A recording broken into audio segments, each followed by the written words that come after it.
Minha filha, se você tá aqui, é porque Deus quis que você ouvisse o que vou contar. Porque o que aconteceu comigo, oxente, é de dar nó na garganta e fazer qualquer criatura chorar. Eu tinha 29 anos quando perdi tudo numa noite só. Tudo mesmo, viu? Marido, casa, esperança. E fiquei sozinha no mundo com 6 meninos pequenininhos, o mais velho com apenas 9 anos e a caçulinha nem tinha completado 6 meses ainda. Quando eu digo que fiquei no olho da rua, é porque foi literalmente assim mesmo. Sem um tostão furado no bolso, sem parente para correr, sem nada. Só eu, meus 6 filhos e uma promessa que fiz naquela noite mais escura da minha vida. Enquanto eu tiver um pingo de fôlego, vocês não vão passar necessidade. Mas vou te confessar uma coisa.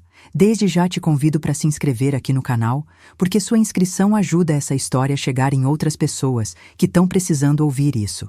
E todo mês a gente faz sorteio para quem mais comenta e interage. Mas só para inscritos que participam de verdade, tá bom, minha filha? Agora senta aí, porque o que vou contar não foi moleza, não. Foi sangue, suor, lágrima e uma determinação que nem eu sabia que tinha dentro de mim. Porque quando a vida te joga no fundo do poço, você descobre que ainda dá para cavar mais um pouquinho. E foi exatamente isso que aconteceu comigo naquela terça-feira de março, quando tudo desabou de vez. Era uma manhã que parecia igual a todas as outras aqui no interior da Bahia, o sol nascendo quente, os passarinhos cantando, meu marido Joaquim se aprontando para ir trabalhar na roça do fazendeiro. Ele era um homem trabalhador, sabe?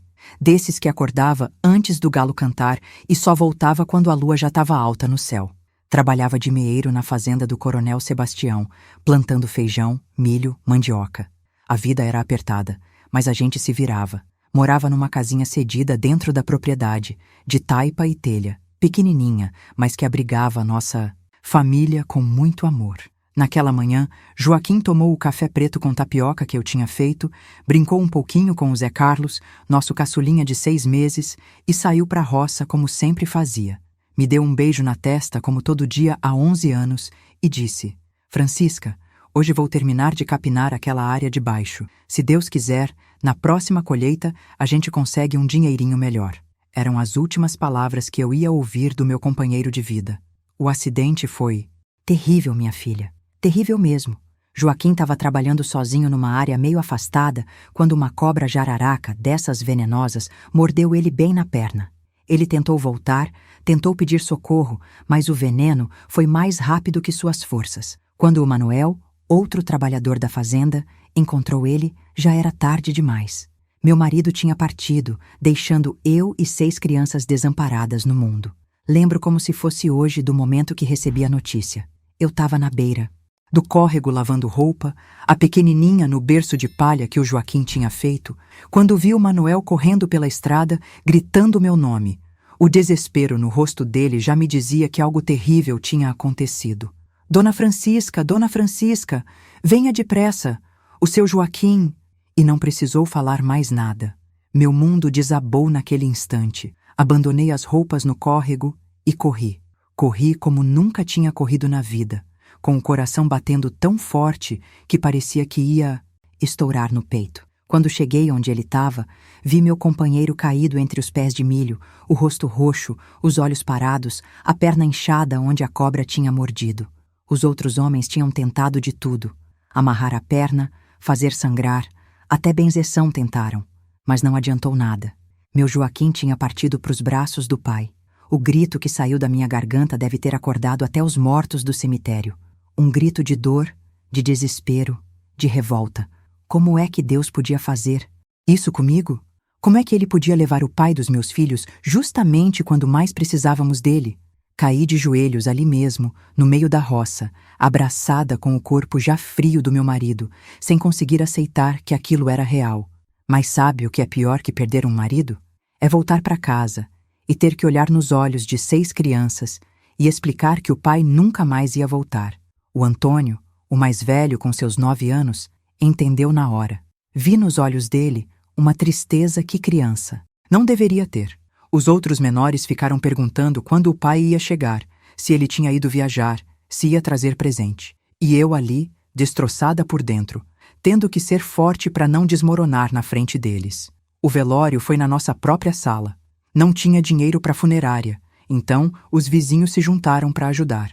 Trouxeram velas, café, um caixão simples que o marceneiro da vila fez por caridade. Durante toda aquela noite, fiquei sentada ao lado do corpo do Joaquim, com o Zé Carlos no colo mamando, vendo um por um dos meus filhos se despedir do pai.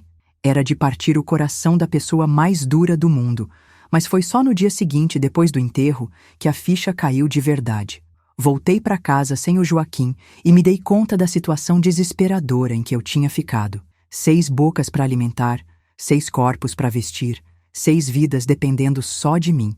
E eu não tinha profissão, não tinha estudo direito, só sabia ler o nome e fazer contas simples. Não tinha dinheiro guardado, não tinha parente com condição de ajudar. Nada, zero, o vazio mais absoluto. 3 dias depois do enterro, o coronel Sebastião veio me fazer uma visita. Ele era um homem seco, desses que não misturam negócio com sentimento. Sentou na mesa da minha cozinha, aceitou um café e foi direto ao ponto. Dona Francisca, sinto muito pelo Joaquim. Era um bom trabalhador, mas a senhora sabe como é. Essa casa é da fazenda e eu preciso de um homem para trabalhar nessa gleba. Fiquei gelada, sabia o que vinha pela frente. Vou dar 1 mês para a senhora se ajeitar. É o máximo que posso fazer. 1 mês. 30 dias para encontrar um lugar para morar com 6 crianças pequenas e arranjar um jeito de sustentar todo mundo. Naquela noite, não preguei o olho. Fiquei acordada olhando para o teto de palha, ouvindo o choro baixinho dos meninos que sentiam falta do pai, com a cabecinha fervilhando de preocupação. Como é que ia fazer? Para onde ia levar meus filhos? Como ia conseguir comida para eles? Foi aí que tomei a decisão mais difícil da minha vida até então. No outro dia, bem cedinho, arrumei o Zé Carlos nas costas, deixei os outros com a vizinha e caminhei os 8 quilômetros até a cidade. Tinha uma coisa que precisava fazer, mesmo sabendo que ia ser como arrancar um pedaço do meu coração. A única coisa de valor que eu tinha no mundo eram os brincos de ouro que minha mãe tinha me dado no dia do meu casamento. Eram simples, pequeninhos, mas eram ouro legítimo. Minha mãe tinha guardado aqueles brincos a vida toda, trabalhado muito para conseguir comprar, e no dia que me casei, ela tirou das próprias orelhas e colocou nas minhas. Francisca, ela disse, esses brincos são tua herança. Guarda eles com carinho que um dia você vai precisar. E o dia tinha chegado. Na cidade, procurei a única joalheria que existia, do seu Salomão, um turco que conhecia de ouro mais que ninguém. Entrei na loja com o coração partido. Quando mostrei os brincos, ele examinou com a lupa. Pesou numa balancinha pequena. É ouro bom, dona, mas não tem muito peso. Posso pagar isso aqui. E falou um valor que para mim, naquele momento, era uma fortuna. Tá bom, respondi sem pestanejar, engolindo o choro. Enquanto ele contava o dinheiro, eu olhava para os meus dedos mexendo nervosos na saia. Era como se estivesse vendendo um pedaço da minha história, da memória da minha mãe. Mas quando você tem 6 filhos com fome, não dá para se dar ao luxo do sentimento. Com o dinheiro dos brincos, fui direto para o mercado e comprei o que pude. Um saco de farinha, outro de feijão, açúcar, sal, café, um pouco de carne seca e 3 litros de leite. Quando o vendedor somou tudo, ainda sobrou um pouquinho que guardei bem guardadinho, pensando no aluguel que ia ter que pagar em breve.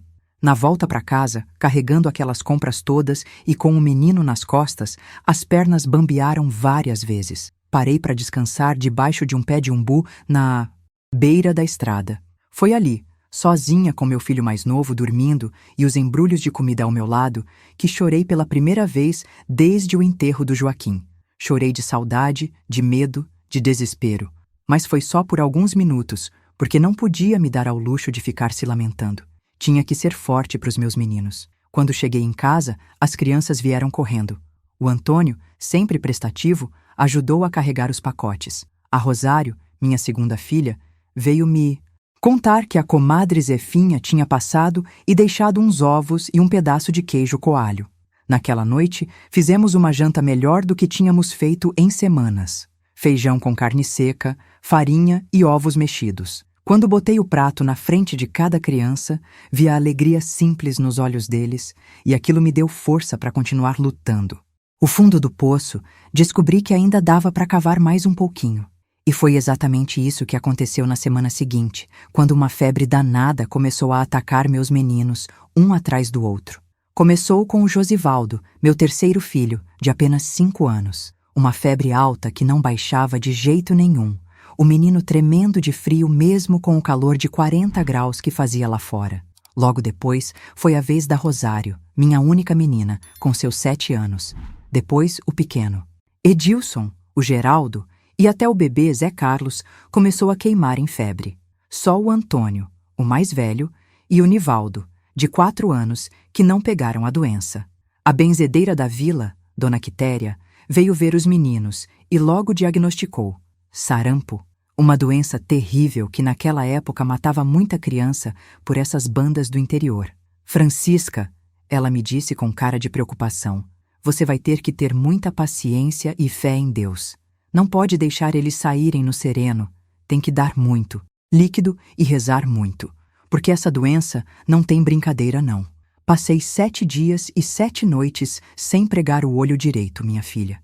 Ia de cama em cama, colocando pano molhado na testa quente das crianças, fazendo chá de erva cidreira, dando água na boquinha ressecada, rezando todas as orações que sabia. O dinheiro que tinha sobrado da venda dos brincos foi todo em remédio na farmácia da cidade. Caminhava os 8 quilômetros com o sol a pino, carregando o Zé Carlos doente nas costas, para comprar Novalgina e outros remédios que o farmacêutico recomendava. E se você sentiu que essa mensagem te tocou de forma verdadeira, lembre-se, apoiar essa missão também é um gesto de amor. Se sentir no coração, clique em Valeu Demais para que mais pessoas recebam palavras que salvam, acolhem e despertam. No 8º dia, graças a Deus e a muita reza, a febre começou a baixar. Primeiro da Rosário, depois dos outros. Mas eu estava acabada, minha filha. Acabada mesmo. Tinha perdido uns 5 quilos naquela semana. Os olhos fundos, as mãos tremendo de cansaço. Foi quando sentei na soleira da porta e chorei pela segunda vez desde que o Joaquim tinha partido. Chorei de alívio por ver meus filhos melhorando, mas também de desespero porque o dinheiro tinha acabado completamente e o prazo do Coronel Sebastião estava se aproximando. Foi nessa hora de maior aperto que apareceu uma proposta que me deixou com o sangue gelado nas veias. Era uma tarde de quinta-feira quando vi, se aproximando pela estrada de terra, a caminhonete do Dr. Augusto, o homem mais rico de toda aquela região, dono de terras, gado, até de uma serraria na cidade. Um homem de seus 50 e tantos anos, viúvo há pouco tempo, que morava numa casa grande na praça principal da vila. Nunca tinha visto ele fazer visitas por essas bandas da roça. Quando parou na frente da minha casa e desceu da caminhonete todo arrumado, com terno e chapéu, meu coração já desconfiou que não era coisa boa.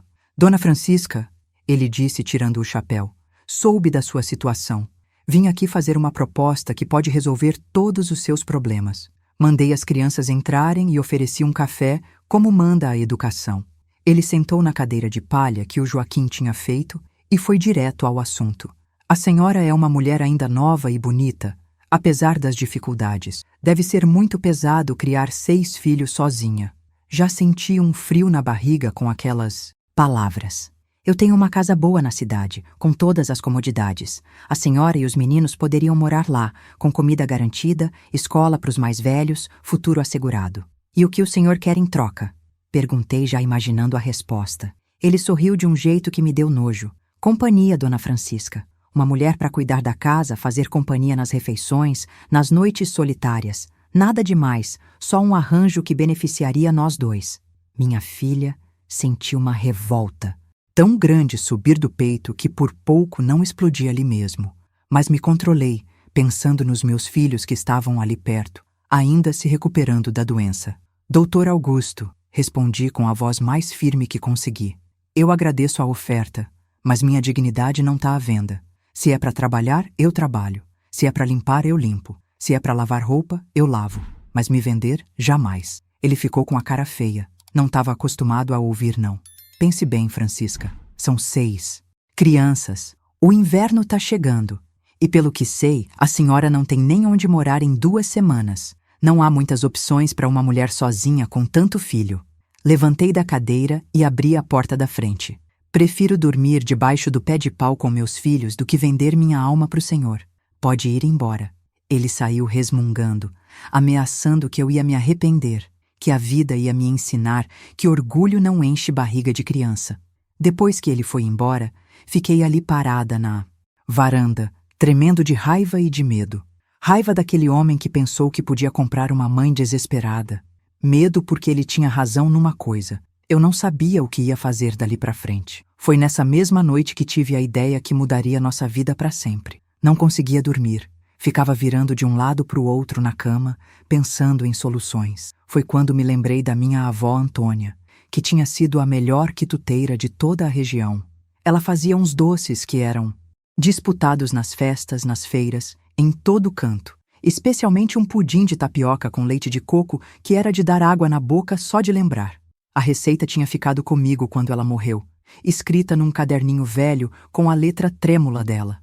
Eu sabia fazer aquele pudim de olho fechado, tinha aprendido ainda menina, mas nunca tinha pensado em vender. Sempre fazia só pro consumo da família nas ocasiões especiais. De madrugada, acendi a lamparina e fui procurar o caderninho da vovó Antônia. Estava guardado no fundo do baú, junto com as poucas coisas de valor que restavam. Quando encontrei a receita, senti como se a própria vovó tivesse ali do meu lado, sussurrando no meu ouvido. É isso aí, minha filha. É com isso que você vai sair dessa. No outro dia, bem cedinho, peguei os últimos trocados que restavam e caminhei até a cidade. Comprei tapioca, leite de coco, açúcar e algumas garrafinhas pequenas que serviriam de embalagem. Voltei para casa determinada a tentar a sorte. Enquanto as crianças ainda dormiam, comecei a preparar o pudim. Ralei a tapioca na mão mesmo, que não tinha ralo. Coei o leite de coco que comprei já pronto, misturei com açúcar na medida certa, como a vovó tinha ensinado. Depois levei ao fogo, mexendo devagar, sempre para o mesmo lado, com paciência e amor, como ela dizia que era o segredo. O cheiro doce foi enchendo a casa e acordou os meninos. Vieram todos para a cozinha, curiosos, perguntando o que eu estava fazendo.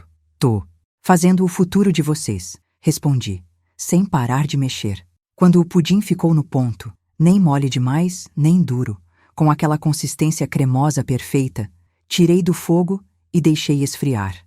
Depois de frio, enchi as garrafinhas pequenas e arrumei tudo numa cesta de palha. Não eram muitas, umas 12 apenas, mas era um começo. Antônio, chamei meu filho mais velho, cuida dos seus irmãos que a mãe vai tentar a sorte na cidade. Era dia de feira na vila, quinta-feira.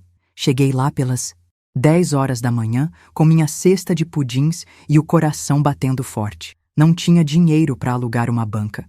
Então fiquei ali na beirada da feira mesmo, sentada num caixote, com os pudins arrumados na minha frente. As primeiras horas foram desanimadoras. As pessoas passavam, olhavam, alguns perguntavam o preço, mas ninguém comprava. Eu estava começando a desanimar quando uma senhora elegante, Dona Marieta, esposa do juiz da comarca, parou na minha frente. "O que é isso, minha filha?" Ela perguntou apontando para os pudins. "É pudim de tapioca com leite de coco, dona. Receita da minha avó, feito hoje de manhã. Posso experimentar?" Abri uma das garrafinhas e ofereci uma colherzinha para ela. Dona Marieta provou e os olhos dela se arregalaram. "Meu Deus do céu, que maravilha! Faz anos que não como um doce tão gostoso assim. Quem fez?" "Eu mesma, senhora. Aprendi com minha avó Antônia, que era a melhor doceira da região. Vou levar todos," ela disse sem pestanejar. "Todos, senhora?" "Sim, todos. Tô dando um almoço domingo e queria algo especial de sobremesa. Isso aqui é perfeito." Minha filha, quase não acreditei no que estava ouvindo. Vender todos os pudins de uma vez só. O dinheiro que ela me pagou era mais do que eu ganharia em uma semana inteira, fazendo qualquer outro bico. "A senhora aceita encomenda?" Dona Marieta perguntou. "Quero mais 20 pudins para domingo que vem." "Aceito sim, senhora," respondi sem conseguir esconder a alegria. Ela pagou metade adiantado ali mesmo para eu comprar os ingredientes. Com aquele dinheiro na mão, voltei para casa com o coração mais leve que estava há semanas. Naquela noite, depois de botar os meninos para dormir, sentei na varanda olhando as estrelas e conversando com o Joaquim, como fazia toda noite. "Meu amor," sussurrei baixinho, "acho que encontrei um caminho. Sua Francisca não vai desistir, não. Vou criar nossos filhos com dignidade." pode ter certeza. E foi assim que começou minha jornada como doceira. No dia seguinte, já fiz mais pudins para levar na feira. E no outro, e no outro. Logo, não era só Dona Marieta que comprava. A notícia do meu doce se espalhou pela vila. Outras senhoras da sociedade começaram a fazer encomendas. O padre da igreja me procurou para fazer doces para os eventos da paróquia. Em 2 semanas, eu já estava ganhando mais com os pudins do que ganhava fazendo qualquer outro serviço. E o melhor de tudo, era um trabalho que podia fazer em casa sem precisar deixar meus filhos sozinhos. Vivia sozinha numa casa pequena, mas arrumadinha, com um quintalzinho nos fundos onde ela criava umas galinhas e plantava temperos. Ela tinha ouvido falar dos meus pudins na feira e veio me procurar com uma proposta diferente. Francisca, ela disse sentando na minha varanda, soube que você está precisando de um lugar para morar com as crianças. Eu tenho uma casa pequena, mas que serve para vocês. Em troca, você me traz uma dúzia de pudins toda semana e me ajuda com a limpeza da casa. O que você acha? Minha filha, quase não acreditei no que estava ouvindo. Depois da proposta nojenta do Dr. Augusto, aquela bondade me pegou completamente de surpresa. A senhora tá falando sério, Dona Eulália? Claro que tô, menina. Já tô velha, sozinha. Essa casa grande só me dá trabalho. Vocês morariam nos fundos, tem 2 quartos pequenos, uma sala e cozinha. E eu ganharia uma companhia boa e uns doces que são uma bênção. Não pensei 2 vezes. No domingo mesmo, já estávamos nos mudando para casa da Dona Eulália. Era simples, mas era nosso primeiro lar de verdade depois da tragédia. As crianças ficaram felizes, correndo pelo quintal pequeno, brincando com as galinhas da Dona Eulália, que já tratava eles como netos. Com a questão da moradia resolvida, pude me dedicar completamente ao negócio dos pudins. E olha, minha filha, o negócio começou a crescer de um jeito que nem eu mesma imaginava. As encomendas foram aumentando, as pessoas começaram a me procurar não só na feira, mas em casa mesmo. Logo tive que ensinar o Antônio e a Rosário a me ajudar com parte do processo. Eles lavavam as garrafinhas, colavam os rotulinhos que eu fazia à mão, ajudavam a embalar. Mas foi numa tarde de terça-feira que tudo mudou para um nível que nunca pensei que fosse possível. Eu estava na cozinha, preparando uma fornada de pudins, quando bateram na porta. Era um homem bem vestido, de paletó e gravata, que eu nunca tinha visto na vila. A senhora é Dona Francisca, a Simarium... Doceira? Sou sim, senhor. Em que posso ajudá-lo? Meu nome é Raimundo Silva. Sou representante comercial aqui da região. Provei seu pudim na casa de Dona Marieta e fiquei impressionado com a qualidade. Vim fazer uma proposta de negócio. Mandei ele sentar e ofereci um café. Represento várias mercearias e mercados das cidades vizinhas. Gostaria de saber se a senhora teria interesse em fornecer seus pudins para eles. Minha filha, o coração disparou no peito. Fornecer para mercados? Eu que mal conseguia dar conta das encomendas da própria vila?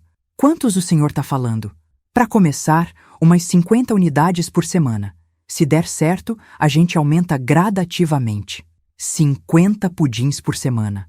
Era muito mais do que eu fazia até então, mas ao mesmo tempo senti que era a oportunidade que estava esperando. Seu Raimundo, vou ser sincera com o senhor. Eu trabalho sozinha, com a ajuda dos meus filhos. Para fazer 50 pudins por semana, vou precisar melhorar meu equipamento e talvez contratar alguém para ajudar. Ele sorriu. Por isso mesmo vim conversar pessoalmente. Tô disposto a fazer um adiantamento para a senhora se organizar. Metade do valor da primeira encomenda, para a senhora investir no que precisar. Naquele momento, senti como se minha avó Antônia tivesse ali do meu lado, empurrando para eu aceitar. Tá certo, seu Raimundo. Vamos tentar. Com o dinheiro adiantado, comprei panelas maiores, mais garrafinhas, ingredientes em quantidade e o mais importante, consegui convencer a Mariazinha, filha da Dona Quitéria, a benzedeira, para vir me ajudar algumas horas por dia. Era uma moça trabalhadora, de confiança, que precisava de um dinheirinho extra. A primeira semana foi puxada, minha filha. Acordava às 4 da manhã para começar os pudins, trabalhava até tarde da noite. Mas quando entreguei os 50 pudins certinhos no prazo, vi no rosto do seu Raimundo que tinha conseguido impressionar. Dona Francisca, a qualidade continuou a mesma mesmo com o aumento da produção. Isso é muito raro. A senhora tem jeito para negócio. E você sabe que existe esse poder de se inscrever aqui no canal para ajudar outras pessoas que estão na luta? Porque cada inscrito faz essa mensagem chegar para quem precisa ouvir que é possível sim recomeçar do zero. E aqui a gente valoriza quem participa de verdade, quem comenta, quem interage com carinho. Das 50, fui para 100 pudins por semana, depois para 150. Em 6 meses, eu já estava fornecendo para 8 mercados diferentes em 5 cidades da região. Tive que contratar mais 2 moças para me ajudar e até consegui alugar um espaço pequeno atrás da casa da Dona Eulália para ser minha cozinha exclusiva para os pudins. Mas sabe o que me deixava mais orgulhosa? Era ver meus filhos todos na escola, com material bonito, roupa limpa, barriga cheia. O Antônio, que já estava com 11 anos, era um dos melhores alunos da turma dele. A Rosário tinha ganhado um prêmio por redação. Os outros todos indo bem, sem faltar um dia sequer. Uma tarde, a professora Valdira, que dava aula para os meus filhos, veio me procurar. Dona Francisca, o Antônio é um menino muito inteligente. Tem capacidade para ir além do que oferecemos aqui na vila. A senhora já pensou em mandar ele estudar numa escola melhor? Confesso que nunca tinha pensado nisso. Para mim, já era uma vitória ter eles na escola. Tem o Colégio dos Padres na cidade grande, a 40 quilômetros daqui. Eles têm bolsas para meninos de família humilde que se destacam nos estudos. O Antônio poderia tentar. O coração apertou. Meu filho mais velho, meu companheiro de todas as horas, ir embora estudar? Mas, ao mesmo tempo, sabia que era uma oportunidade única. Conversei com o Antônio naquela noite. Ele ficou metade animado, metade assustado. Mãe, e se eu não conseguir acompanhar? E se os outros meninos tirarem sarro de mim por ser filho de uma doceira pobre? Antônio, respondi, segurando as mãos dele. Você não é só filho de uma doceira. Você é filho de uma mulher guerreira que não desistiu nunca. E isso é motivo de orgulho, não de vergonha. A prova para a bolsa foi no mês seguinte. Levei o Antônio bem cedinho, de jardineira para a cidade grande. Era a primeira vez que eu entrava numa escola tão bonita, com salas enormes, biblioteca, até laboratório. O Antônio ficou impressionado, mas também determinado. Mãe, eu quero estudar aqui. Vou me esforçar o máximo que puder. A prova durou a manhã toda. Fiquei esperando do lado de fora, rezando todas as orações que sabia. Quando ele saiu, parecia confiante. Como foi, meu filho? Difícil, mãe, mas acho que me saí bem. Tinha muita coisa que eu já sabia, graças à Dona Valdira, que sempre ensinou além do que estava no livro. O resultado saiu 2 semanas depois. O padre Anselmo mandou me chamar pessoalmente. Quando cheguei no colégio, ele estava com um sorriso no rosto. Dona Francisca, tenho o prazer de comunicar que seu filho Antônio passou em 2º lugar na prova de bolsa. Ele será muito bem-vindo em nossa escola. Não consegui conter as lágrimas. Meu menino, que nasceu numa casa de taipa, que perdeu o pai aos 9 anos, que me ajudava a fazer pudim de madrugada, ia estudar no melhor colégio da região. Quando ele começa? No início do próximo semestre. Será interno, só volta para casa nos fins de semana e feriados. O dia que levei o Antônio para o internato foi um dos mais difíceis da minha vida. Arrumei a malinha dele com o pouco que tínhamos de melhor. 2 calças, 3 camisas, o sapato que comprei especialmente para a ocasião, os cadernos novos, os lápis, a borracha. Quando chegamos no colégio, ele me deu um abraço apertado. Mãe, vou fazer a senhora se orgulhar de mim. Filho, já me orgulho todo dia. Nos primeiros meses, foi difícil me acostumar sem minha companhia constante, mas o Antônio se adaptou bem ao colégio. Nas cartas que escrevia, sim, minha filha, naquela época era tudo na carta. Contava das matérias novas que estava aprendendo, dos amigos que tinha feito, dos padres professores que o incentivavam. E o negócio dos pudins continuava crescendo. Seu Raimundo me trouxe uma proposta ainda maior: fornecer para uma rede de padarias da capital do estado. Era um salto gigantesco, mas eu sentia que estava preparada. Contraí mais 2 funcionárias, aluguei um espaço maior, comprei equipamentos mais modernos. 1 ano depois, eu já estava produzindo mais de 300 pudins por semana, fornecendo para mais de 20 estabelecimentos em 10 cidades diferentes. Tinha 6 funcionárias trabalhando comigo, 2 caminhonetes pequenas fazendo as entregas. O que começou como um desespero de mãe viúva tinha virado um negócio próspero. Mas o que mais me enchia de satisfação não eram os números, nem o dinheiro que entrava. Era ver meus filhos crescendo saudáveis, estudando, tendo oportunidades que eu e o Joaquim nunca tivemos. A Rosário também tinha conseguido bolsa numa escola particular. O Josivaldo mostrava talento para a música. O Edilson era craque no futebol e já falavam em bolsa de estudos para ele também. Que aconteceu algo que mudou tudo mais uma vez. Eu estava na minha cozinha nova, que já era um espaço bem organizado, com fornos industriais, geladeiras, tudo certinho para produção em grande escala, quando chegou uma encomenda que me deixou de boca aberta. Era uma carta do próprio governador do estado, pedindo 500 pudins para uma recepção oficial que ia acontecer no palácio, com autoridades de todo o país. 500 pudins. Minha filha era mais do que eu produzia em 2 semanas. Inteiras. Mas o prazo era apertado. 10 dias para entregar tudo. Além disso, eles queriam também uma variação da receita. Algo mais refinado, que impressionasse os convidados importantes. Foi aí que me lembrei de outra receita da vovó Antônia. Um pudim especial que ela fazia só em ocasiões muito importantes, com castanha de caju e leite condensado caseiro, finalizando com uma calda de mel de engenho que era de dar água na boca só de pensar. Era uma receita mais trabalhosa, mais cara, mas o resultado era algo digno da mesa de qualquer rei. E se essa mensagem tocou seu coração e sentir que deseja apoiar para que ela chegue a mais pessoas, você pode clicar em Valeu demais. Esse gesto de carinho ajuda a manter essa missão viva. Obrigada de coração. Chamei todas as minhas funcionárias e expliquei a situação. Meninas, essa é a oportunidade da nossa vida. Se conseguirmos impressionar o governador e os convidados dele, nosso negócio pode chegar num patamar que nunca imaginamos. Todas toparam o desafio. Organizamos os turnos, trabalhando dia e noite em sistema de revezamento. Mas não foi só o trabalho intenso que marcou aqueles 10 dias. Foi também o momento em que descobri que tinha um talento que nem eu mesma conhecia. O dom de liderar pessoas, de organizar, de transformar uma receita de família num verdadeiro empreendimento. As meninas que trabalhavam comigo passaram a me olhar não mais como uma patroa simples, mas como uma empresária de verdade. A produção dos 500 pudins foi um espetáculo à parte. Levantava às 3 da madrugada, organizava os ingredientes, dividia as tarefas. Cada funcionária tinha sua especialidade. Uma ficava responsável pelo leite condensado caseiro, outra pela calda de mel, outra pelo creme principal. E eu supervisionava tudo. Provava cada fornada, garantia que a qualidade fosse perfeita. Nos últimos 2 dias, trabalhamos praticamente sem parar. Quando faltavam poucas horas para o prazo final, eu estava exausta, mas determinada. Todos os pudins estavam prontos, embalados com capricho, cada um com uma etiqueta dourada que mandei fazer especialmente para a ocasião. Era uma visão linda de se ver. 500 unidades perfeitas, alinhadas, prontas para impressionar. A entrega foi feita pessoalmente.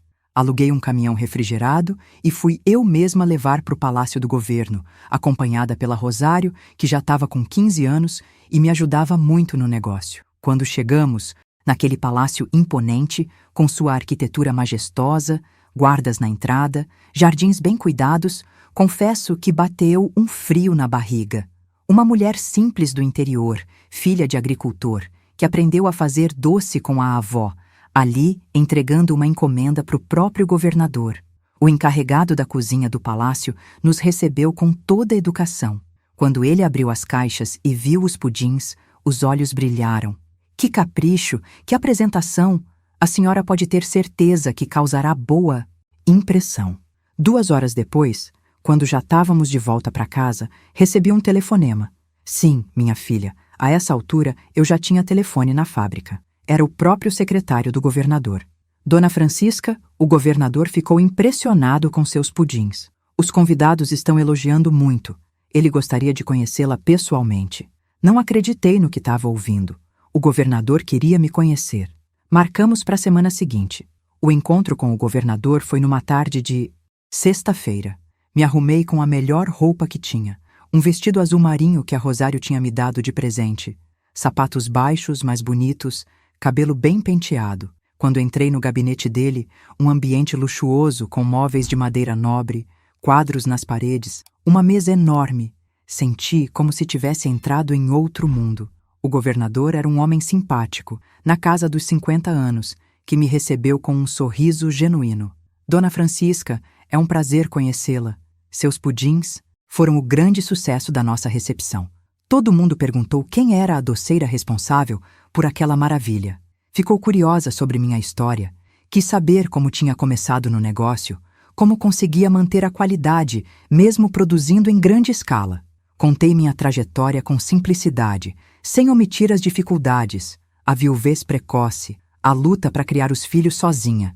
Ele ouviu tudo com atenção, fazendo perguntas, demonstrando genuíno interesse. A senhora é um exemplo de superação, Dona Francisca. Uma inspiração para muitas pessoas que enfrentam dificuldades similares. No final da conversa, ele fez uma proposta que me pegou completamente desprevenida. Queria que eu participasse de um programa do governo estadual de incentivo ao empreendedorismo feminino no interior. Seria uma embaixadora do programa, Dona Francisca. Visitaria outras cidades, contaria sua história, ensinaria outras mulheres a transformar seus talentos culinários em fonte de renda. Embaixadora. Eu, uma simples doceira do interior, virando embaixadora de um programa do governo. Era surreal demais para ser verdade. Mas aceitei na hora. Sempre tive prazer em ajudar outras mulheres, e se minha história podia inspirar alguém a não desistir dos sonhos, eu queria fazer parte disso. O programa começou no mês seguinte. Uma vez por semana, eu visitava uma cidade diferente do interior do estado. Falava em salões comunitários, igrejas, escolas, associações de mulheres. Contava minha trajetória, mostrava como transformar receitas de família em oportunidade de negócio, dava dicas práticas sobre organização, qualidade, atendimento ao cliente. A resposta das mulheres era impressionante. Em cada cidade que visitava, encontrava histórias parecidas com a minha. Viúvas, separadas, mães solteiras, mulheres que precisavam de uma renda extra, donas de casa que queriam independência financeira. E todas tinham um talento culinário, uma receita especial, uma habilidade que podia ser transformada em oportunidade. Em 6 meses de programa, ajudei a criar mais de 40 pequenos negócios de alimentação em 20 cidades diferentes. Mulheres que antes dependiam da pensão ou da ajuda dos parentes passaram a ter renda própria, dignidade, independência. Recebia cartas delas contando os sucessos, os desafios superados, as conquistas alcançadas. Mas o mais gratificante era voltar para casa e ver meus próprios filhos crescendo e se desenvolvendo. O Antônio já estava no último ano do colégio interno e falava em fazer faculdade. A Rosário tinha virado minha braço direito no negócio e mostrava muito talento para a administração. O Josivaldo continuava com a música e já dava pequenos recitais na igreja. O Edilson era destaque no time de futebol da escola e recebia convites de clubes maiores. O Geraldo e o Nivaldo, os mais novos, eram excelentes alunos e já mostravam suas vocações. Um para matemática, outro para desenho. E o pequeno Zé Carlos, que tinha perdido o pai ainda bebê, já estava com 8 anos, esperto, comunicativo, cheio de energia. Era o xodó de todo mundo na fábrica, sempre circulando entre as funcionárias, fazendo perguntas, querendo ajudar. As mulheres que trabalhavam comigo o tratavam como neto, filho e irmão mais novo. Uma tarde, enquanto eu estava na cozinha supervisionando uma fornada especial, o Zé Carlos chegou da escola todo animado. Mãe, a professora pediu pra gente fazer uma redação sobre nossa família. Posso escrever sobre a senhora? Claro, meu filho. Escreva o que quiser. Alguns dias depois, ele me trouxe a redação para eu ler. Minha filha, quando li aquelas palavras escritas com a letra redondinha de criança, não consegui segurar a emoção. Ele escreveu: Minha mãe é a mulher mais corajosa do mundo. Ela perdeu meu pai quando eu era bebê, mas nunca desistiu de nós.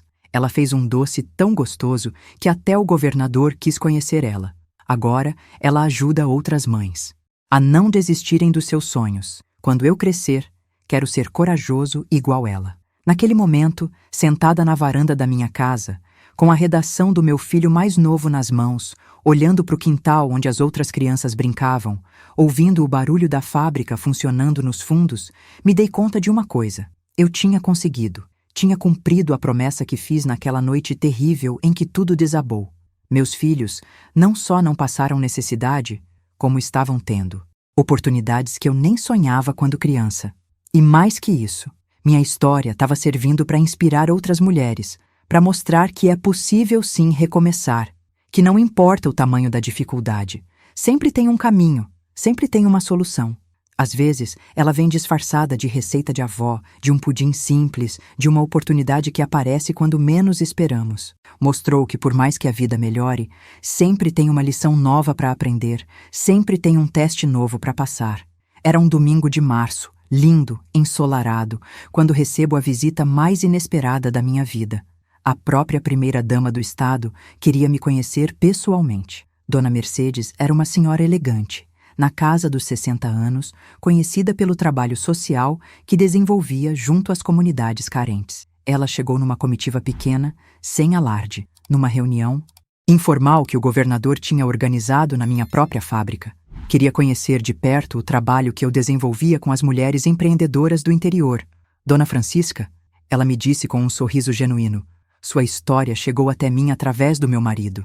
Fiquei impressionada não só com seu sucesso empresarial, mas principalmente com sua missão social. Gostaria de convidá-la para algo especial. Meu coração disparou. O que uma primeira-dama podia querer comigo? A proposta dela era algo que jamais imaginei na vida. Participar de um evento internacional sobre empreendedorismo feminino que aconteceria na capital federal, com a presença de mulheres empresárias de vários países. A senhora seria nossa representante do Nordeste, contaria sua história para empresárias do mundo todo, mostraria que o Brasil tem exemplos inspiradores de superação. Brasília, a capital do país, eu que mal tinha saído do meu estado, de repente sendo convidada para representar o Brasil num evento internacional. Era tanta responsabilidade que fiquei com medo de não dar conta. Mas a primeira-dama foi muito carinhosa. Dona Francisca, a senhora vai falar do coração, como sempre fez. Sua autenticidade é sua maior força. A preparação para o evento foi intensa. Tive a ajuda de uma assessora de imprensa que o governo estadual colocou à disposição, Dona Carmen, uma mulher culta e paciente que me orientou sobre como se portar numa apresentação formal, como organizar minha fala, como lidar com a imprensa. Mas ela sempre reforçava: Dona Francisca, não mude sua essência. As pessoas querem conhecer a verdadeira história, contada pela verdadeira protagonista. 2 semanas antes da viagem, aconteceu algo que quase me fez desistir de tudo. O Edilson, meu quarto filho, que estava com 17 anos e era a promessa do futebol da região, sofreu um acidente terrível durante um jogo. Uma entrada violenta de um adversário fraturou a perna dele de uma forma tão grave que os médicos disseram que ele podia ficar com sequelas permanentes. Minha filha, quando vi meu filho naquela cama de hospital, com a perna engessada, chorando não de dor física, mas de medo de nunca mais poder jogar futebol, meu mundo desabou mais uma vez. O futebol era o sonho dele, era para onde ele direcionava toda a sua energia, toda a sua paixão. E de repente, tudo podia ter acabado por causa de um lance infeliz. Mãe, ele me disse com os olhos cheios de lágrima. E se eu nunca mais conseguir jogar? E se minha perna ficar torta? Futebol era tudo o que eu sabia fazer. Segurei a mão dele com toda a força que tinha. Edilson, escuta bem o que sua mãe vai te dizer. Você não é só um jogador de futebol. Você é um menino inteligente, estudioso, trabalhador. Se Deus quis que você pare de jogar, é porque tem algo melhor reservado para você. Cancelei a viagem para Brasília na hora. Como é que eu ia falar de sucesso, de superação, se não conseguia nem cuidar direito do meu próprio filho? Mas foi o próprio Edilson que me convenceu a ir. Mãe, a senhora tem que ir sim. Sua história pode ajudar muitas pessoas. Eu vou ficar aqui, bem cuidado pelos meus irmãos, e quando a senhora voltar, eu quero ouvir tudo sobre como foi. A viagem para Brasília foi minha primeira experiência de avião. Confesso que senti medo, mas também uma emoção indescritível vendo o Brasil lá de cima, as cidades pequenas, os rios, as plantações. Quando aterrissamos na capital, Fiquei impressionada com o tamanho da cidade, os prédios modernos, a organização urbana. Era um mundo completamente diferente do meu interior baiano. O evento aconteceu num hotel luxuoso, com participantes de 15 países diferentes. Havia empresárias da França, da Alemanha, do Japão, dos Estados Unidos, mulheres elegantes, cultas, que falavam várias línguas, que comandavam empresas multinacionais. E eu ali, uma doceira do interior, dividindo o mesmo palco com elas. Quando chegou minha hora de falar, confesso que as pernas tremeram. O auditório estava lotado, com mais de 500 pessoas, tradutores simultâneos, câmeras de televisão. Comecei contando sobre aquela noite terrível em que perdi o Joaquim, sobre os 6 filhos pequenos, sobre a promessa que fiz. Falei sobre a venda dos brincos, sobre a humilhação que passei, sobre a receita da vovó Antônia que salvou nossa família. O que mais me impressionou foi a reação das outras empresárias. Mulheres que comandavam impérios financeiros choraram ouvindo minha história. Depois da palestra, várias me procuraram para conversar.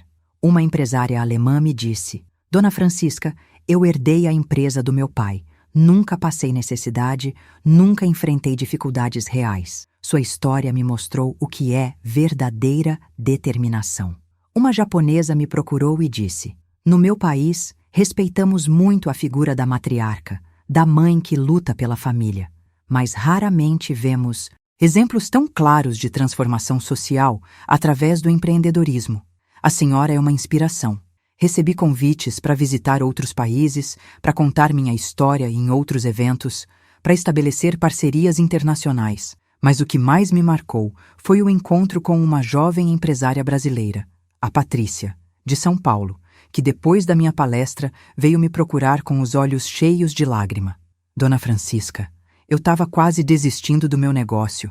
Passei por uma separação difícil, fiquei com 2 filhas pequenas, estava achando que não ia conseguir sustentar elas e tocar minha empresa ao mesmo tempo. Sua história me deu força para continuar. Voltei de Brasília com o coração cheio, mas ansioso para saber do Edilson. Quando cheguei no hospital, encontrei uma cena que me emocionou profundamente.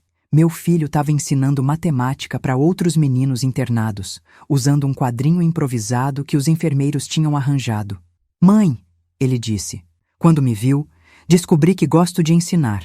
Se eu não puder mais jogar futebol, posso ser professor de educação física, posso ajudar outras crianças.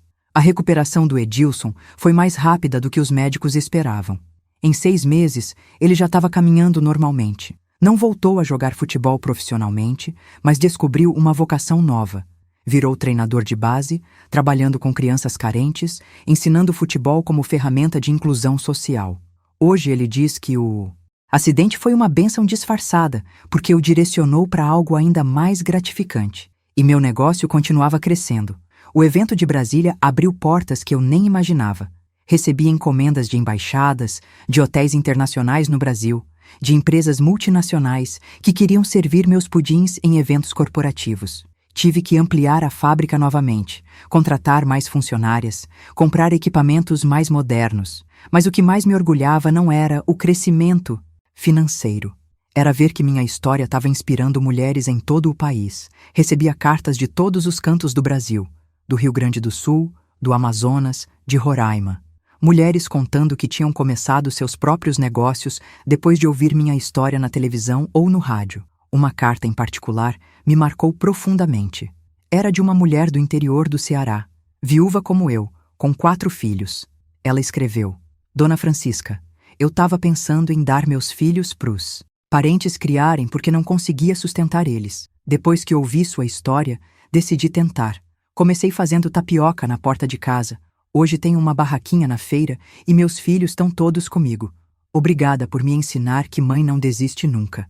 Essas histórias me davam mais energia que qualquer reconhecimento oficial. Saber que uma mulher desesperada, em algum lugar do Brasil, tinha encontrado força para continuar lutando depois de ouvir minha trajetória era a maior recompensa que podia ter. E foi nesse período que aconteceu algo extraordinário com o Antônio, meu filho mais velho. Ele terminou o colégio interno com as melhores notas da turma e recebeu uma bolsa integral para fazer medicina numa universidade federal da capital. Medicina. Meu filho, que nasceu numa casa de taipa, que perdeu o pai aos 9 anos, que me ajudava a fazer pudim de madrugada, ia ser médico. O dia que levei o Antônio para a universidade foi um dos mais emocionantes da minha vida. Quando chegamos no campus, com aqueles prédios imponentes, laboratórios modernos, biblioteca enorme, senti que tinha cumprido mais uma etapa da promessa que fiz naquela noite terrível. Meu filho mais velho ia ter acesso ao melhor ensino do país, ia se tornar um profissional respeitado, ia ter a oportunidade de ajudar outras pessoas. Mãe, ele me disse na hora da despedida, tudo que eu conseguir na vida vai ser para honrar seu sacrifício. A senhora me ensinou que não importa de onde a gente vem, importa aonde a gente quer chegar. Voltei para casa chorando, mas de orgulho, de gratidão, de realização. Fazer uma matéria sobre histórias de superação no interior do Brasil. Dona Francisca, ele me disse depois de gravar por 2 horas, contando cada detalhe da minha trajetória. Sua história precisa ser conhecida no país inteiro. Vou propor aos meus chefes uma matéria especial, talvez até um documentário. E foi exatamente isso que aconteceu. 3 meses depois, minha história foi ao ar num programa de domingo, horário nobre, para todo o Brasil.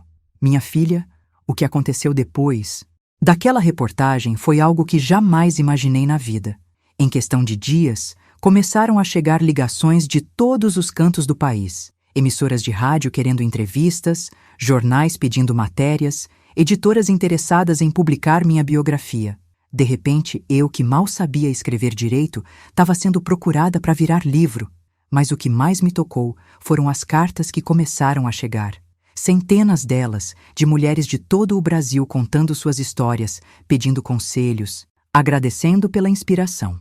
Uma carta do Rio de Janeiro me marcou especialmente. Dona Francisca, eu ia desistir do meu casamento e abandonar meus filhos. Depois de ouvir sua história, entendi que os problemas da vida são para serem enfrentados, não para fugir deles. E se essa mensagem tocou fundo no seu coração, considere apoiar esse canal com um gesto de luz. Clique em Valeu Demais. Esse carinho ajuda a manter viva essa missão de entregar palavras que curam e despertam. O impacto foi tão grande que o próprio presidente da República me convidou para uma audiência especial em Brasília. Era para receber uma medalha de mérito por contribuição ao empreendedorismo feminino no país. Quando me vi naquele palácio presidencial, cercada por autoridades, sendo homenageada pelo próprio presidente, tive que beliscar minha perna para ter certeza de que não estava sonhando. Dona Francisca, o presidente me disse na cerimônia, sua história representa o melhor do povo brasileiro. A capacidade de transformar dificuldade em oportunidade, de não desistir nunca, de sempre encontrar um caminho. Era surreal demais. Uma mulher simples do interior da Bahia sendo homenageada pelo presidente da República. Mas sabe o que mais me emocionou naquele dia? Ver meus 6 filhos ali comigo, todos arrumados, orgulhosos da mãe.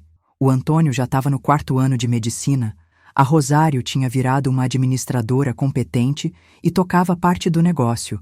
O Josivaldo estava fazendo faculdade de música, o Edilson se formara em educação física e trabalhava com projetos sociais, o Geraldo estudava engenharia e o Nivaldo estava no último ano do ensino médio, já com vaga garantida numa universidade federal. E o pequeno Zé Carlos, que tinha perdido o pai ainda bebê, já estava com 15 anos, um rapaz esperto, comunicativo, que mostrava muito talento para a administração. Ele sempre dizia, mãe, quando eu crescer, quero expandir nosso negócio para o mundo inteiro. Quero que o pudim da vovó Antônia seja conhecido até no Japão. Depois da reportagem nacional, as oportunidades de negócio se multiplicaram de forma impressionante. Recebi propostas de grandes redes de supermercados, de empresas exportadoras que queriam levar meus pudins para outros países, de franqueadores que queriam transformar minha marca numa rede nacional. Era tentador demais, mas eu precisava ter cuidado para não perder a essência do que tinha construído. Decidimos aceitar algumas propostas e recusar outras. Expandimos para mais 5 estados, sempre mantendo a qualidade artesanal que era nossa marca registrada. Contratei uma equipe de administração profissional, mas fiz questão de continuar supervisionando pessoalmente a produção. Nenhum pudim saía da fábrica sem eu provar e aprovar. Nessa época, aconteceu algo muito especial. A Rosário me procurou com uma proposta que me deixou orgulhosa e emocionada ao mesmo tempo. Mãe, e se a gente criasse um instituto para ensinar outras mulheres a empreender? Podemos usar parte dos lucros da empresa para financiar cursos, dar microcrédito, apoiar mulheres que estão começando seus negócios. A ideia me encantou na hora. O Instituto Dona Francisca foi criado 6 meses depois, com sede na nossa própria cidade e filiais em mais 10 municípios da região. Oferecíamos cursos gratuitos de culinária, administração básica, marketing, atendimento ao cliente. Também tínhamos um programa de microcrédito sem juros para mulheres que quisessem abrir seus próprios negócios. Em 2 anos, o Instituto já tinha formado mais de 1.000 mulheres e ajudado a criar 400 pequenos negócios em toda a região. Ver aquelas mulheres se transformando, ganhando independência financeira, criando seus filhos com dignidade, era a maior recompensa que podia ter. Era como se minha história se multiplicasse em centenas de outras histórias de superação. Uma tarde de dezembro, estava eu na varanda da minha casa nova. Uma construção bonita, mas simples, que mandei fazer com vista para o rio, quando chegou uma carta que me emocionou profundamente. Era de uma Universidade Federal de São Paulo, me convidando para receber o título de doutora honoris causa por minha contribuição ao empreendedorismo social feminino. Doutora? Eu, que mal tinha terminado o primário, que aprendera as primeiras letras com a professora rural da vila, ia receber um título de doutora. Quando contei para os meus filhos, todos ficaram emocionados. O Antônio, que já estava se formando em medicina, disse: Mãe, a senhora sempre foi doutora na escola da vida. Agora está só recebendo o reconhecimento que merece. A cerimônia na universidade foi um dos momentos mais marcantes da minha vida. Vestida com a beca e o capelo, caminhando pelo auditório lotado de estudantes, professores e autoridades, recebendo o diploma das mãos do reitor, senti como se fosse um sonho, mas era real. Era a coroação de uma jornada que tinha começado com desespero e se transformara em inspiração. No discurso que fiz depois de receber o título, falei direto do coração. Eu não sei falar bonito como vocês, mas sei que a vida ensina muito mais que qualquer livro. Aprendi que não importa o tamanho da dificuldade, sempre tem um caminho. Aprendi que mãe não desiste nunca. E aprendi que quando você ajuda outras pessoas, você também cresce. Nessa época, meu negócio já empregava mais de 200 pessoas diretamente e indiretamente. Tínhamos fábricas em 3 estados, uma central de distribuição, uma equipe comercial profissional. O faturamento mensal era algo que jamais imaginei atingir quando comecei vendendo meia dúzia de pudins na feira da vila. Mas sabe o que me dava mais orgulho? Era quando chegava uma funcionária nova na empresa e ela me dizia: Dona Francisca, eu estava desempregada há meses, sem saber como sustentar meus filhos. Esse trabalho salvou minha vida. Ou quando recebi a carta de uma ex-aluna do instituto contando que tinha conseguido comprar a casa própria com o negócio que aprendera conosco. Uma noite, enquanto eu estava na cozinha da minha casa fazendo um pudim pequeno só para a família, porque nunca perdi o prazer de fazer com minhas próprias mãos, o Zé Carlos chegou da escola todo animado. Mãe, a professora de história pediu para a gente fazer um trabalho sobre pessoas importantes da nossa região. Posso fazer sobre a senhora? Claro, meu filho, respondi, mexendo. A mistura no tacho pequeno que uso só em casa. Mas não sou pessoa importante, não.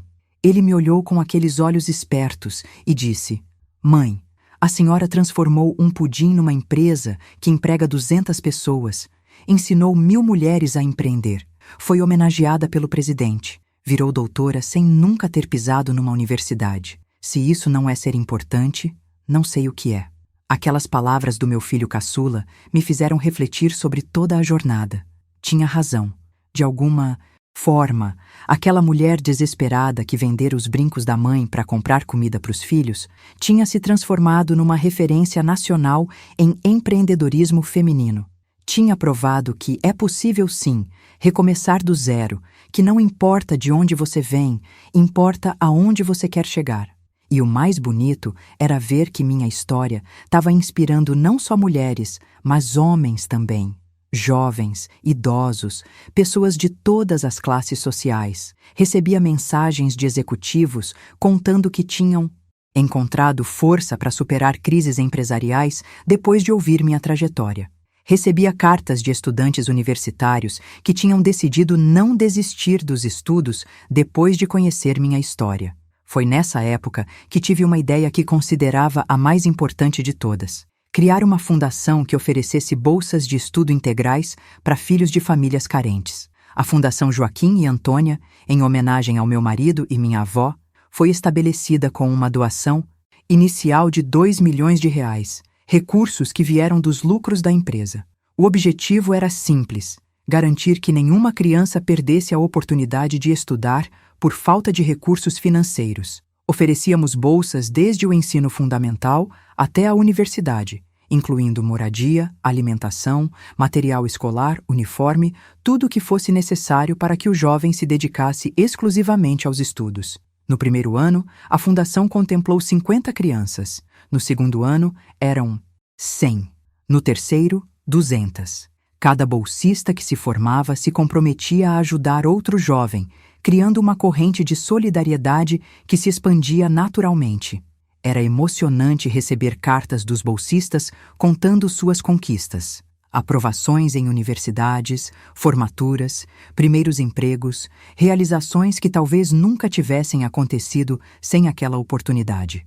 Tarde de domingo de maio, 20 anos depois daquela noite terrível em que tudo começou, quando toda a família se reuniu para comemorar uma data muito especial: a formatura do meu último filho na universidade, o Zé Carlos, que tinha se tornado engenheiro civil.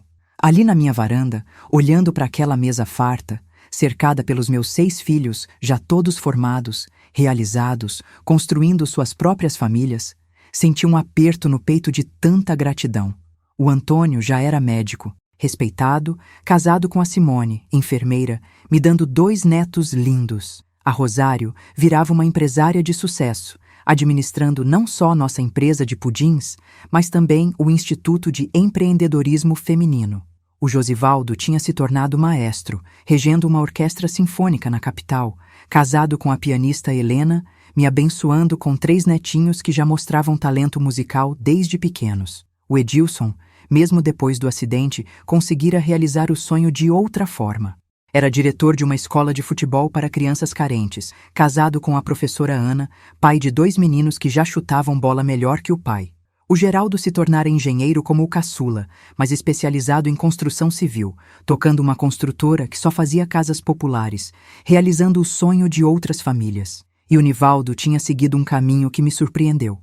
Virou veterinário e abriu uma clínica que atendia animais de famílias pobres gratuitamente, dizendo sempre: "Mãe, aprendi com a senhora que ajudar quem precisa é a maior riqueza da vida." E ali estava eu, aos 54 anos, rodeada por 18 netos e 2 bisnetas, vendo aquela família linda que Deus me permitiu criar sozinha depois de tudo que passamos. Quando o Zé Carlos levantou o copo para fazer um brinde, as palavras que ele disse ficaram gravadas no meu coração para sempre. "Mãe, a senhora não só cumpriu a promessa de não deixar a gente passar fome, a senhora nos deu muito mais que comida. Nos deu dignidade, educação, caráter e a certeza de que sempre existe um caminho quando se tem fé e determinação." Mas foi nessa época de celebração que a vida me preparou mais um teste, talvez o mais difícil de todos. Numa manhã de terça-feira, depois de uma dor de cabeça persistente que durou uma semana, resolvi procurar um médico. Os exames revelaram algo que gelou meu sangue: um tumor no cérebro que precisava ser operado urgentemente. Minha filha, confesso, que pela primeira vez em 20 anos senti medo de verdade. Não medo da morte. Com 54 anos e uma vida tão plena, eu já tinha vivido muito mais do que esperava quando era jovem. O medo era de deixar meu trabalho incompleto, de não poder ver meus netos crescerem, de não acompanhar as mulheres que ainda dependiam do instituto para recomeçar suas vidas. A cirurgia foi marcada para uma semana depois. Naqueles 7 dias, organizei tudo como se fosse partir de vez. Deixei instruções detalhadas sobre a empresa, sobre a fundação, sobre o instituto. Gravei cartas em vídeo para cada filho, para cada neto, com conselhos e palavras de amor. Escrevi uma carta longa para o Joaquim, contando tudo o que tinha acontecido desde que ele partiu, pedindo força para mais essa batalha. No dia da cirurgia, o hospital parecia uma festa de família. Todos os meus filhos estavam lá, os genros, as noras, até os netos mais velhos. A sala de espera ficou pequena para tanta gente. Quando me levaram para o centro cirúrgico, cada um me deu um beijo e uma palavra de força. O último foi o Zé Carlos. Mãe, a senhora é guerreira demais para desistir agora. Tem muito pudim ainda para fazer, muita mulher ainda para ajudar. A cirurgia durou 8 horas. 8 horas que devem ter sido eternas para minha família. Quando acordei na UTI, a primeira coisa que vi foram os rostos preocupados mas sorridentes dos meus filhos. O médico disse que a operação foi um sucesso, que conseguiram retirar todo o tumor, mas que eu ia precisar de muito repouso e fisioterapia para recuperar completamente. Os 3 meses de recuperação foram difíceis, mas também revelaram algo lindo. Como minha família e minha empresa tinham se tornado estruturas sólidas, capazes de funcionar bem mesmo sem minha presença constante. A Rosário assumiu totalmente a administração da empresa. O Antônio cuidou de todos os aspectos médicos do meu tratamento. Cada filho assumiu uma responsabilidade específica para garantir que tudo continuasse funcionando. E mais impressionante ainda, as funcionárias da fábrica se organizaram em turnos para me visitar. As alunas do instituto fizeram uma campanha de oração pela minha recuperação. Recebi milhares de cartas de mulheres empreendedoras do Brasil inteiro, mandando força e carinho. Era como se toda uma rede de pessoas que eu tinha ajudado ao longo dos anos tivesse se mobilizado para me ajudar também. Quando finalmente voltei às atividades, 6 meses depois, encontrei uma empresa ainda maior e mais organizada. Durante minha ausência, a Rosário tinha fechado contratos de exportação que levaram nossos pudins para 5 países da América Latina. O Instituto tinha aberto mais 3 unidades e formado mais de 500 mulheres.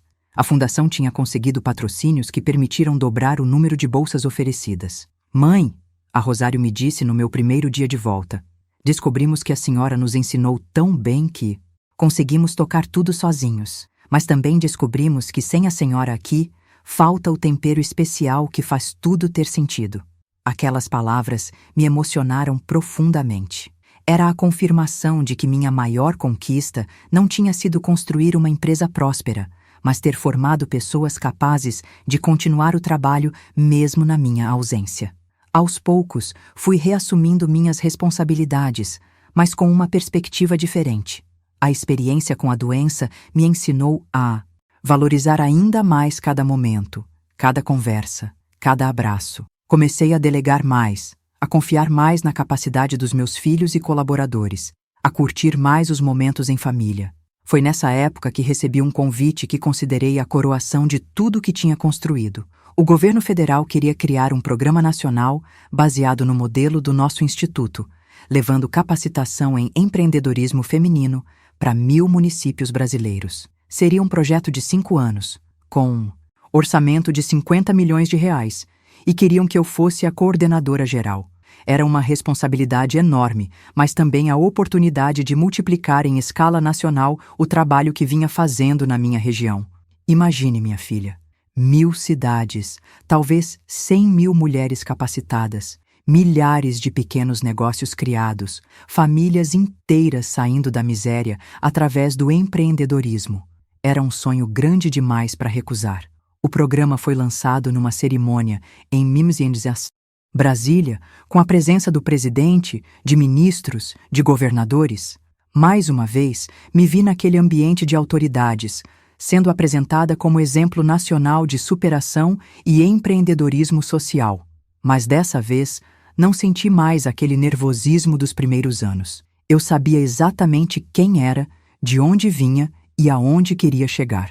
No meu discurso de lançamento, falei diretamente para a câmera, sabendo que mulheres de todo o Brasil estavam assistindo. Amigas, eu sei que muitas de vocês estão passando por dificuldades que parecem impossíveis de superar. Eu também passei. Também achei que não ia conseguir. Mas descobri que dentro de cada uma de nós existe uma força que nem imaginamos. Vamos juntas transformar nossas dificuldades em oportunidades? O programa começou em 100 cidades piloto. Em 6 meses, já tínhamos formado 5.000 mulheres. Em 1 ano, eram 15.000. Os resultados eram impressionantes. aumento da renda familiar, redução da violência doméstica, melhoria nos indicadores de educação infantil. Quando as mulheres ganham independência financeira, toda a família se beneficia. Uma história que me marcou profundamente foi a da Maria das Dores, de um município pequeno do interior de Goiás. Ela era esposa de um homem violento, mãe de 4 filhos, sem profissão definida. Participou do nosso curso de culinária e montou uma pequena cozinha industrial na própria casa. Em 1 ano, estava ganhando mais que o marido. Dona Francisca, ela me escreveu, agora sou eu quem sustento a casa. Meu marido parou de beber e me respeita. Meus filhos me veem como herói. Descobri que eu sempre tive poder, só não sabia como usar. Histórias como a da Maria das Dores chegavam às centenas.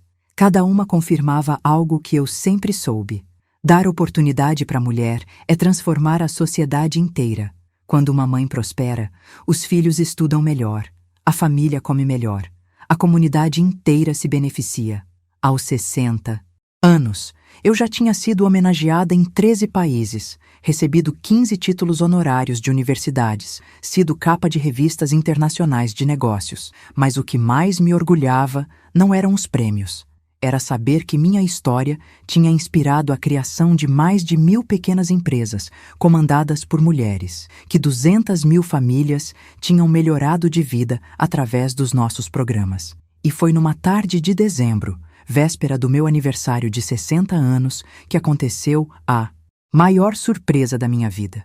Meus filhos me chamaram para uma reunião familiar urgente. Quando cheguei na sala, encontrei não só eles, mas também representantes do governo federal, da ONU, de organizações internacionais de desenvolvimento. Mãe, disse o Antônio com os olhos brilhando, queremos fazer um anúncio especial.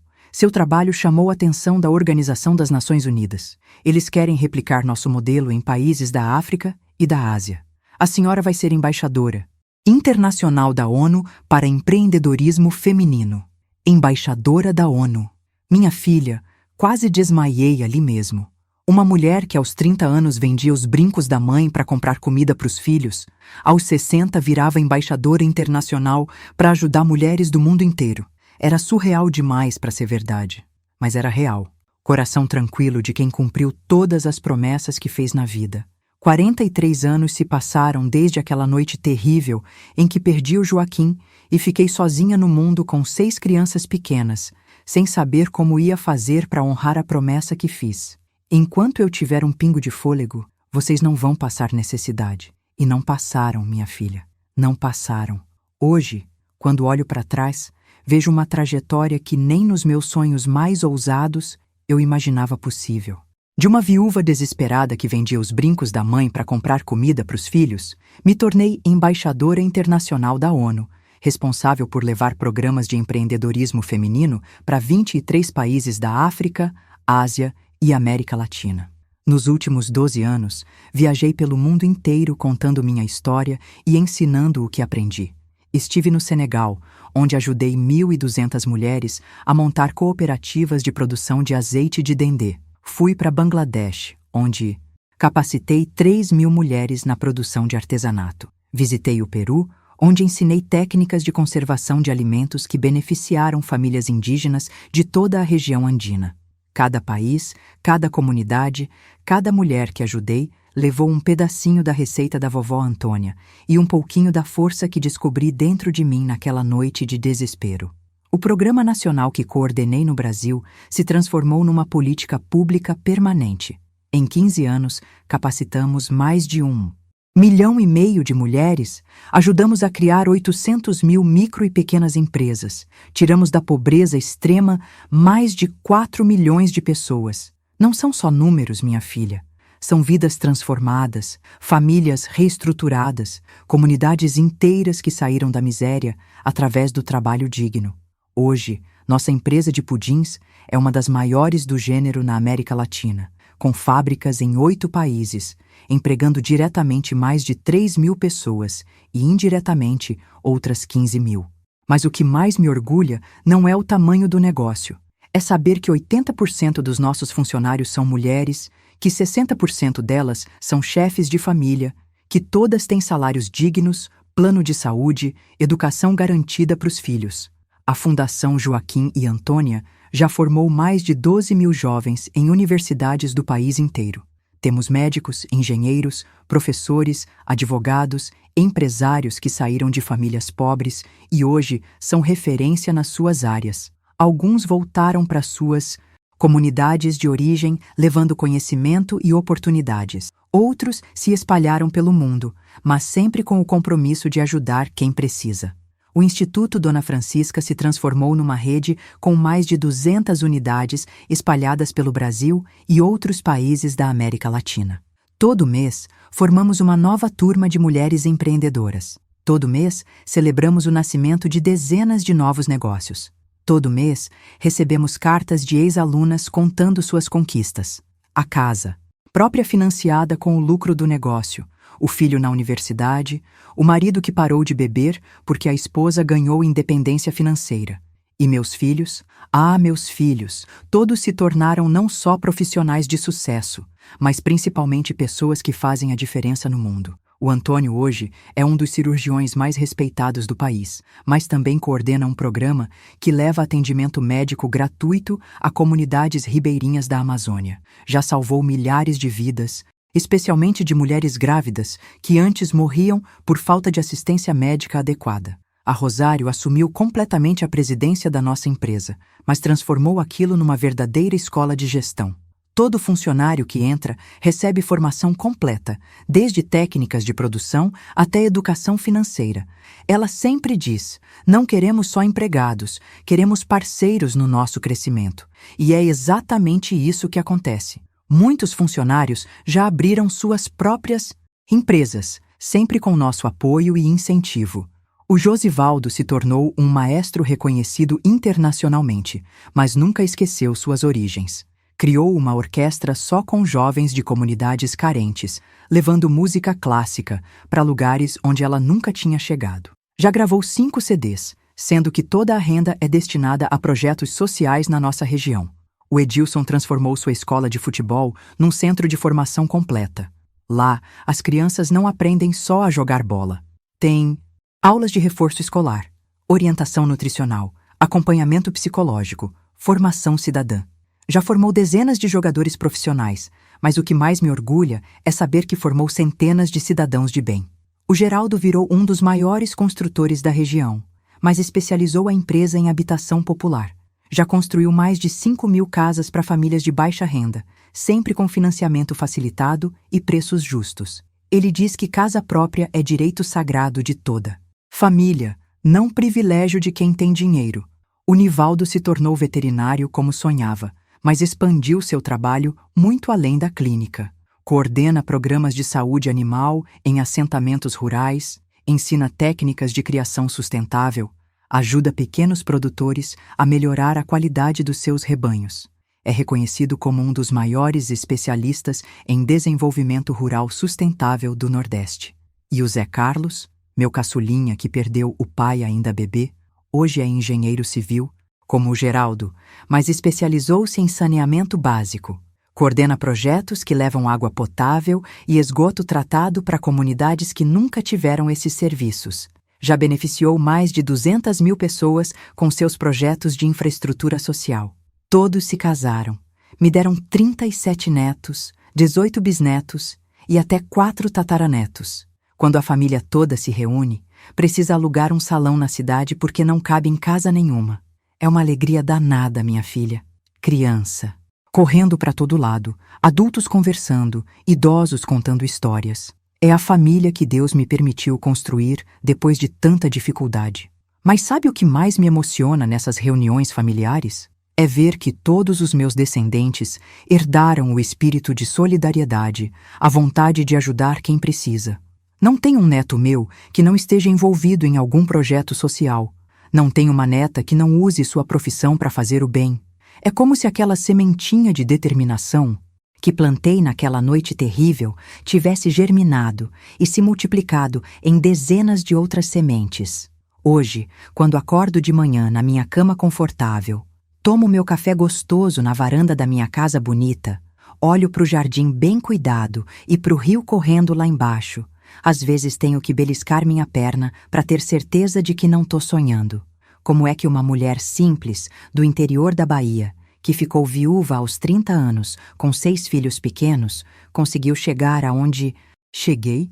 A resposta tá na promessa que fiz naquela noite. Enquanto eu tiver um pingo de fôlego, vocês não vão passar necessidade. Era uma promessa de mãe desesperada, mas se transformou numa missão de vida. Porque quando você se compromete de verdade com alguma coisa, quando você coloca todo o seu coração numa causa, o universo inteiro conspira para te ajudar.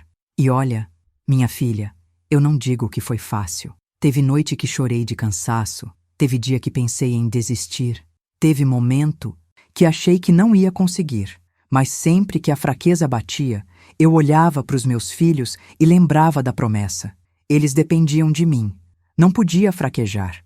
E se essa mensagem está tocando fundo no seu coração, considere apoiar esse canal com um gesto de luz.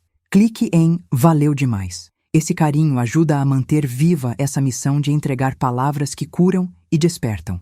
Descobri que dentro de cada um de nós existe uma força que nem imaginamos. Uma força que só aparece quando a vida nos coloca contra a parede, quando não temos escolha a não ser lutar. Foi essa força que me fez vender os brincos da mãe sem pestanejar. Foi ela que me deu coragem para enfrentar a humilhação do Dr. Augusto. Foi ela que me inspirou a transformar a receita da vovó Antônia numa empresa próspera. Hoje, recebo cartas do mundo inteiro de mulheres que ouviram minha história e encontraram força para não desistir dos seus sonhos. Uma carta que me marcou profundamente chegou de uma refugiada síria que estava num campo de refugiados na Jordânia. Ela escreveu: Dona Francisca, perdi meu marido na guerra. Fiquei sozinha com 4 filhos, sem casa, sem país, sem esperança. Quando ouvi sua história numa palestra da ONU, entendi que mesmo na situação mais desesperadora, sempre existe um caminho. Hoje, tenho uma pequena padaria no campo de refugiados e sustento minha família com dignidade. Histórias como essa me convencem de que vivi para isso mesmo, para mostrar que é possível sim recomeçar do zero, que não importa o tamanho da dificuldade, sempre tem uma saída.